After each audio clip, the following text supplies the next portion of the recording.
Hey guys, what is going on? This is Wrestlelamia, back with another episode. It's the last January episode of SmackDown, and WWE has loaded the show up with big matches.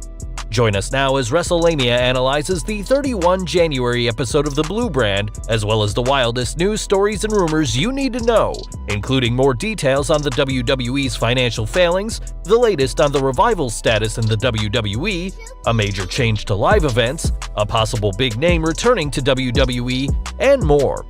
As always, Wrestlelamia isn't going to recap the matches, but look at the good, the bad, and the downright ugly.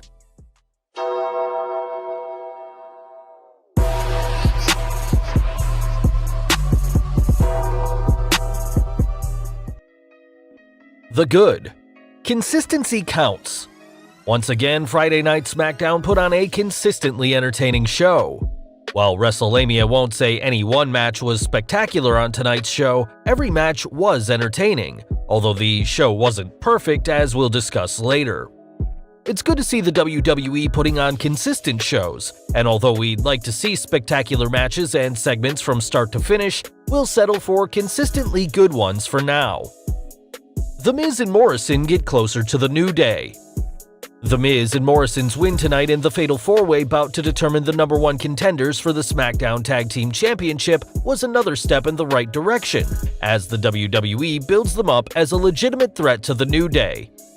With Miz and Morrison getting notable singles wins over Kofi Kingston and Big E, and tonight's win over three of SmackDown's best, the fans have a reason to think they could wrest the titles from the New Day at Super Showdown. That's how matches are supposed to be built up, and Wrestlelamia hopes that the actual match will be worth the build-up. Braun finally wins singles gold. Although the Intercontinental Championship is a big step down from winning the Universal Championship, which Braun Strowman seemed destined to do not too long ago, it's still a big step up from winning the Raw Tag Team Championship. There's no telling how things are going to play out for Strowman as Intercontinental Champion, but for tonight, Wrestlelamia is glad to see the monster among men wearing a singles belt with some history to it. A rose by any other name. For some reason, wrestling fans enjoy a good romance angle and subsequent breakup angle even more when done right, as seen with the enthusiasm towards the unlikely storyline pairing of Heavy Machinery's Otis and Fire and Desire's Mandy Rose. Well, it's clear that there's going to be a fork in the road to romance, with the duo's first date set for Valentine's Day. It has our attention. Welcome back, Naomi. The WWE wisely followed Naomi's big return at the Royal Rumble by throwing her into what looks to be a program with SmackDown Women's Champion Bayley. Naomi has a lot to offer in the ring, and this could give Lacey Evans time to go after Sasha Banks, assuming the boss returns soon from her latest ailment. The bad. Some matches don't bear repeating. Once again, the WWE fell back on its tired practice of running the same match just a week or less later than the first. Tonight, Sheamus defeated Shorty G in a Royal Rumble rematch, which served no purpose as this is Shorty's second straight defeat to Sheamus. Likewise, Roman Reigns and the Usos defeated Baron Corbin, Robert Roode, and Dolph Ziggler, much as they did last week on SmackDown. Neither match served any purpose other than to put an exclamation point on what is hopefully the end to both programs. Tag Team Title Turmoil. Tonight's match between the teams of Nikki Cross and Alexa Bliss versus Fire and Desire could have been more meaningful had the WWE made it a number one contenders match for the Women's Tag Team Championship. That would mean the WWE would have to put some effort into booking the Women's Tag Team division, something which is not a priority. The downright ugly. Another consistent show, and although the WWE needs to stop repeating some of the same matches, tonight's SmackDown delivered again. News. WWE reportedly loses $1 billion in a day. WWE's financial failures continued on 31st January with Yahoo Business reporting, World Wrestling Entertainment Inc. plunged as much as 28% on Friday, erasing more than $1 billion in market value after Chief Executive Officer Vince McMahon ousted two of the company's top executives. The news prompted multiple downgrades on Wall Street as several analysts said they have lost confidence in the company's financial projections. The stock drop was WWE's biggest decline in nearly 6 years, sending the shares to their lowest levels since May 2018.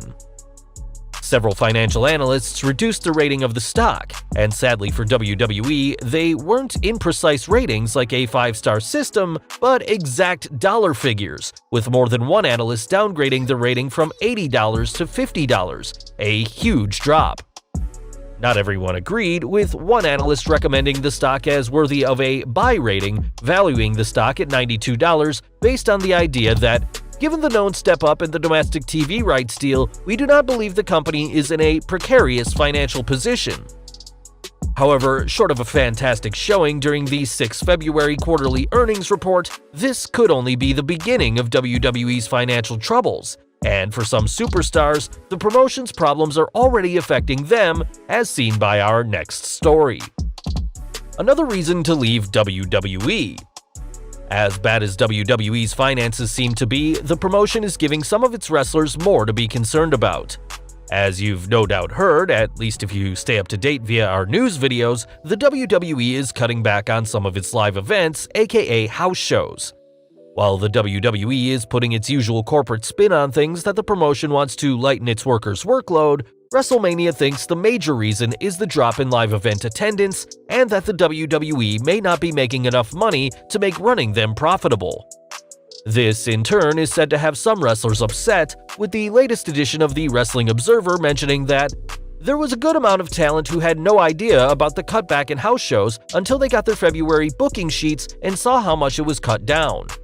While the top guys are making a lot of money these days, the rest of the crew will have their income affected by working so many fewer dates. The bottom line, like most things, is money.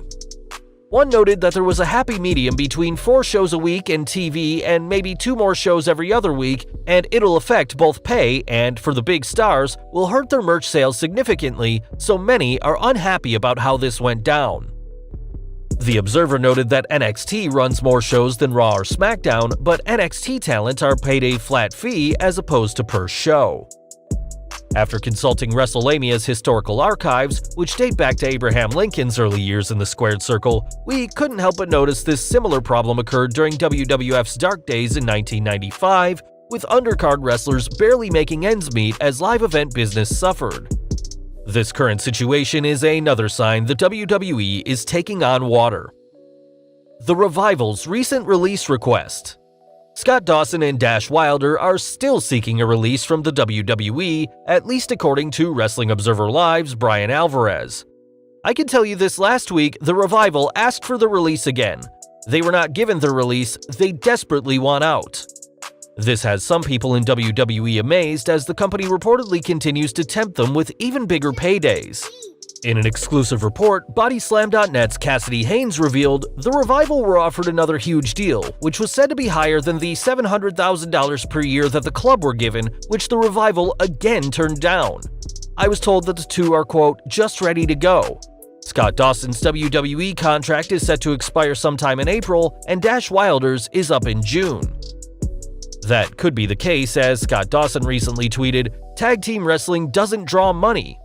And according to another report, the WWE's offer could be even higher, as Brad Shepard tweeted, "Adding on to this, I'm told by a source in WWE that the amount the Revival were offered is about $975,000 per year per person."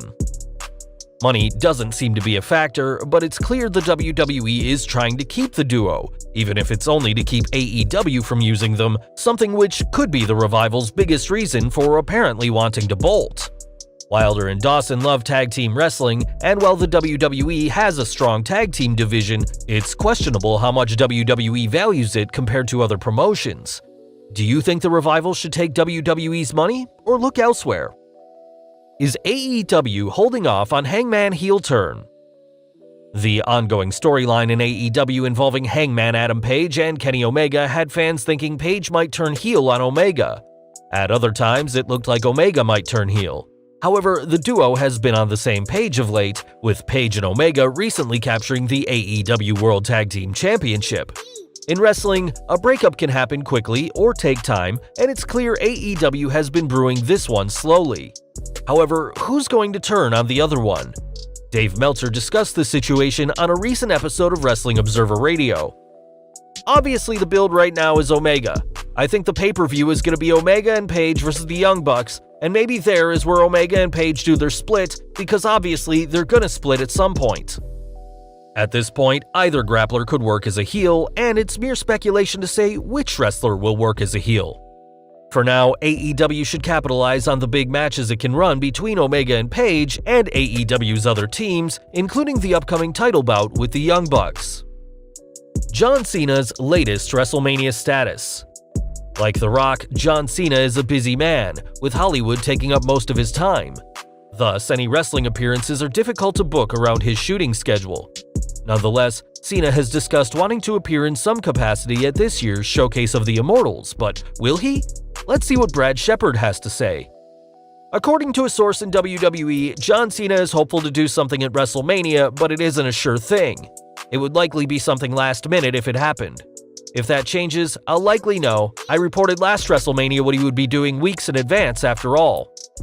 Although Shepard isn't going out on a limb with this prediction, there's still no definite word on Cena's status, and we may not know until close to WWE's Show of Shows. Locations for SummerSlam 2021 down to 2 venues. Assuming WWE is still in business in 2021, just kidding, rumor has it that the promotion has narrowed down the location for SummerSlam that year. Pro Sports Extra's Brad Shepard tweeted today that, "A source told me the location for WWE SummerSlam 2021 has been narrowed down to Orlando, Florida and Dallas, Texas." While the WWE's live events seem to be hit-and-miss affairs, their stadium shows for their Big Four continue selling well, and the promotion is likely counting on this continuing. Christian returning to the ring? With the Rated R superstar having returned to the ring, could the WWE Universe see the return of Edge's tag team partner Christian? Pro Sports Extra's Brad Shepard seems to think so, reporting, "According to a source in WWE, retired superstar Christian has been discussed as a possibility to get involved in the rivalry between Edge and Randy Orton. I'm told his involvement may even include an in-ring return pending medical clearance. The plan is for the rivalry between Edge and Randy Orton to go all the way to April for WrestleMania 36, so they'll need to fill time, and the backstory is already there." Randy Orton and Christian had a heated rivalry back in 2011 and could easily pick things up where they left them. With Edge's WWE appearances reportedly limited, Christian could be the best way to keep heat on Orton. Would you like to see Captain Charisma return to the ring? Well guys, there you have it, WrestleLamia's analysis of the 31st January SmackDown, as well as the wildest wrestling news stories and rumors you need to know. Did you watch tonight's show? If so, what did you think? Be sure to leave your comments, and don't forget to subscribe to our channel, follow us on Instagram and Twitter, and I'll see you next time for some more wrestling content.